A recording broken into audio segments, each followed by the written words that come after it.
کتاب روشنگر راه زندگی هر یک انسان است. سلام تماشابینان عزتمند، نشر نوبتی برنامه انیس کنج تنهایی مهمانی خاندان شماست و امروز ما گروه جدید در کتابخانه مرکزی شهر حصار قرار داریم و یک صحبت خوبی داریم با اشتراکچی فعال آزمون جمهوریوی فروغ صبح دانای کتاب است امین جان قاسموف. امین جان سلام، شما را با برنامه خوش آمدید میگیم. تشکر. خب امین جان بیایید خودتان را خوبتر معرفی کنید. من قاسموف امین جان، خواننده صنف 6 مکتب پرزیدنتی برای خوانندگان بالای قد در شهر حصار. من در آزمون فروغ صبح دانای کتاب است از روی نامیناسیون خواندن و زیاد کردن ادبیات کودکان نورسان و آثار شفاهی اشتراک می‌نمایم. آفرین به شما. خب بگویید که برای چی محض این نامیناسیون را انتخاب کردید؟ چون که من شاعران، نویسندگان و ادیبان ادبیات کودکان نورسان را خیلی دوست می‌دارم.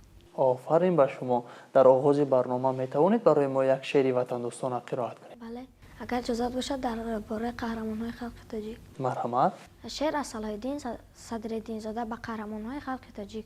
6 قهرمان تاجیک، قطب زمان تاجیک، عالی مقام میلاد، همشأن و شان تاجیک، عینی جهان تاجیک، فیضی زبان تاجیک، سردفتری ادیبان، معجز بیان تاجیک، مردی جسور تاجیک، فخر و سرور تاجیک، بابا جان غفورش، مردی جسور تاجیک، میرزا احسان تاجیک، فیضی زبان تاجیک، سردفتری ادیبان، شعری روان تاجیک، شیرین شاه جان تاجیک، جان و جانان تاجیک، او افتخار ملت، همشأن و شان تاجیک، نصرت الله تاجیک، تاج و کلاه تاجیک، تاب و توان ملت، همشأن و شان تاجیک، مردی جوان تاجیک، بخت و سرور تاجیک، صلح میان تاجیک، وحدت رسان تاجیک، امام علی رحمان، مردی جوان تاجیک، 6 قهرمان تاجیک، 6 مهربان تاجیک، عالی مقام ملت، همشأن و شان تاجیک. آفرین، شعری واقعا هم عالی. و امین جان بگویید که چند سال باز در آزمون جمهوریوی فروغ صبح دانای کتاب است اشتراک می‌نمایید؟ 5 سال می شود که در آزمون فروغ صبح دانای کتاب است اشتراک می‌نمایم. احسن به شما، یعنی شما کتابخوانی را خیلی زیاد دوست می‌دارید. بله. احسن. کتاب دوست داشته شما کدام کتاب است؟ کتاب دوست داشته من از استاد بالتا آرتیقوف پووستی پالوان. پووستی پالوان. آفرین. درباره این پووست برای همسالان خود نقل کنید. این پووست درباره یک سگ و یک پسرک می‌رود که آنها به هم بسیار انس گرفته بودند و همان پسرک وقتی که پدر او پادبان میباشد، وقتی که قوچقارها را به محله بالا میبرد برای چراندن، در همانجا یک سگ را میبیند و خیالی پلنگ میکند و میگوید که آخر پلنگ باشد. پلنگ در تنش رخهای سیاه دارد، این پلنگ نیست و این را پالوان نام میکند و این سگ اساساً از امک قربانسایی بود که 150 کیلومتر دورتر از محله همین منصور اینا جایگیر بود و او سگ را گرفته به خانه‌اش میآورد و در آخر همین حکایه صاحبش یعنی امک قربانسایی سگ را پیدا میکند و نام اساسی سگ قشقا بود. آفرین به شما، یعنی این کتاب برایتان خیلی زیاد پسند آمد. کجایش پسند آمد؟ همین جایی که وقتی که امک قربان سعید پالوان را قشقا را یعنی پالوان را پیدا میکند و خیلی گریه میکند. آفرین به شما، یعنی از آن مهر و محبتی که نسبت سگ خود داشت. احسن میگیم به شما امین جان. و البته نامیناسی ادبیات بچگانه خیلی شوق آور است چون که افسانه های زیاد دارد و این چنین لطیفه های خلقی. برایمان بیایید افسانه نقل کنید. افسانه سگ چشم گرسنه. یک سگ بود که روزی از کنار قصابخانه میگذشت. او یک استخوان را گرفت و در دهانش گرفت و دویده به سوی حوض رفت.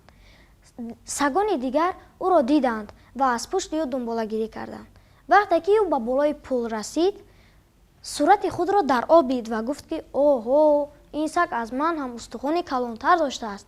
استخوان را پرتافت و خود را به درون آب زد و در نهایت هم استخوان را از دست داد و هم به درون آب غلطید و با یک از آب برآمد و گفت که دیگر چشم گرسنگی نمیکنم چون که از این مانده و از آن رانده شدم. бале, яъне аз ин афсона шумо ба чӣ хулоса омадед? ба хулосае омадам ки бояд мо чашмгуруснагӣ накунем. бале, дар ҳақиқат ҳам дуруст аст, мо бояд ки он қадар чашмсер бошем. бале. хуб аминҷон, ва ҳар нафаре ки аз рӯи ин номинатсия дар озмун иштирок мекунад, на танҳо адабиёти бачагона, балки бояд ки адабиёти муосирро низ бидонад, адабиёти классикиро низ бидонад, чунки аз рӯи низомнома дар ин номинатсия ворид шуданд. хуб, шумо оё метавонед барои мо як ғазал аз адабиёти классикӣ қироат кунед?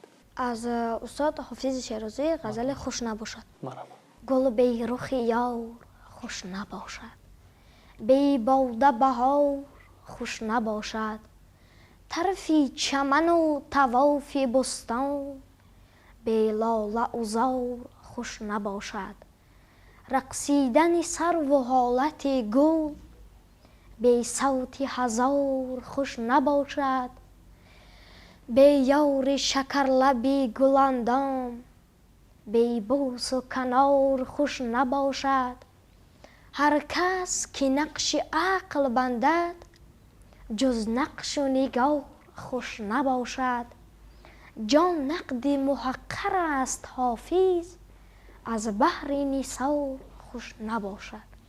آفرین به شما. و امین جان، برای ما لطیفه ها نقل نکردید، بیایید چند تا لطیفه بگید. سلیم به مکتب اومد. او از درس کمی دیر مونده بود و از معلمه اجازه نگرفته به صنف درآمد و به جای خود رفته نشستنی شد. وقتی که معلمه به او گفت: های سلیم، مگر تو سلام را نمیدانی؟ در خانه به تو نگفتند؟ کنی پدرت چه خیل به خانه میدارد همین خیل درا؟ سلیم به بیرون برآمد و بعد چند در رو با لگدش زد و به صنف درآمده گفت: ای تیار خورو، مرا انتظار نشدید؟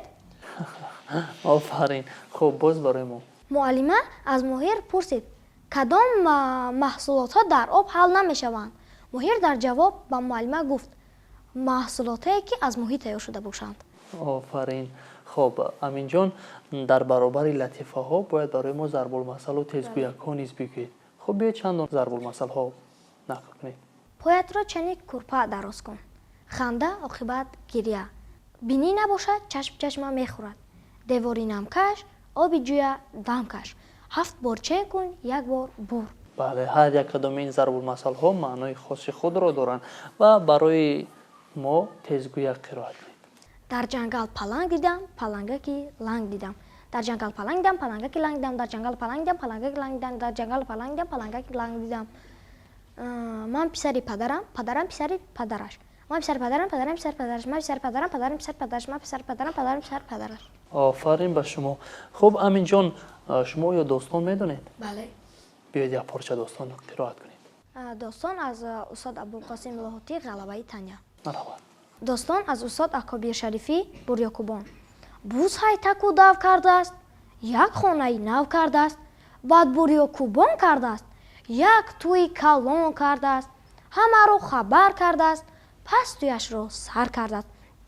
از کوه و جنگل و چل آمده است مهمانی مول، خر و خچیر آمده است، گربه پیر آمده است، خرسک با بچه خود، بره با اوچه خود، تازان خرگوش آمده است، سانی کرموش آمده است، جوره جانی بوز اشتر، اشترکی ینتا خور، از شوله زور آمده است، گوشنه زور آمده است، آمده است لیکن لیکن مثل گوهر جنبان، دید است او بالای میز آماده تمامی چیز، سبزی برای خرگوش، نخود برای کرموش، عسل برای خرسک، استخوان بهر پیرسک، بهر خچیر کاهی قاق، برای اشتر ینتاق، در یک طرف یک غرم بیده و برگ کرم، با مزه مانند قند برای گاو و گوسفند، مهمان ها با کر و فر به خوراک کرده نظر، فش فش کنان میخوردند، از دل و جان میخوردند. در اوج از نوشانوشی چک چک و گپ فروشی، بوزک اشتر را دیده است، از جا خسته پرسیده است: چرا دیر کردی اشتر؟ درآی یگان چیز بخور. آخر چی خیل درآیم؟ با سر یا که با پایم؟ من یک اشتر کلان، хонаи ту чу дегдон. Ниҳоят хиста харгӯш, гуфто ба ман кунед гӯш. Уштур махлуқи калон, ғунҷиданаш дар гумон. беҳтараш ба вай бигӯ, аз як даричаи ту беҳтараш ба вай бигӯ. як худаки сарашро дароз кунад назди мо. аз тиреза ё аз дар, даҳони вай аз ду сар. мерасад ба рӯи миз, мехӯрад аз ҳама чиз. уштур ҳамчунон кардааст, сарашро даровардааст. аз тирезаи хона ин чораи ягона. ҳар меҳмон ба таври худ хонда ғазалу суруд. мерақсанд таппар таппар, меларзад девору дар. вақти рақсидани хирс, хона карда қарсу қирс. меҳмонҳо зада қарсак, хандата бизан хирсак. сони уштураки зард аз шодияш ханда кард. хандида чун сарашро якбора кард боло.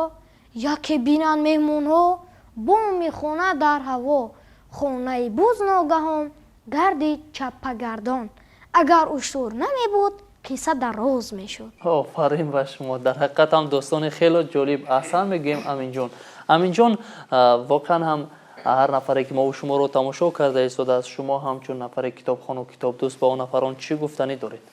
ман ба онҳо тавсия медиҳам ки онҳо ба китобхонаҳо биянд, вақти худро беҳуда сарф накунанд, ба китобхонӣ машғул шаванд, махсусан дар вақти таътилҳо, ва ба чунин озмунҳо иштирок варзанд. офарин. мо ба шумо комёбиву муваффақият таманно дорем. бори дигар шуморо ба барнома хушомадед мегӯем. ташаккур. тамошобинони иззатманд, ёдрас мешавем ки ҳамсӯҳбати мо буданд аминҷон қосимов, иштирокчии фаъоли озмуни ҷумҳуриявии фуруғи субҳи доноӣ китоб аст аз шаҳри ҳисор. мо акнун дар ин ҷо мерасем ба фарҷоми барнома.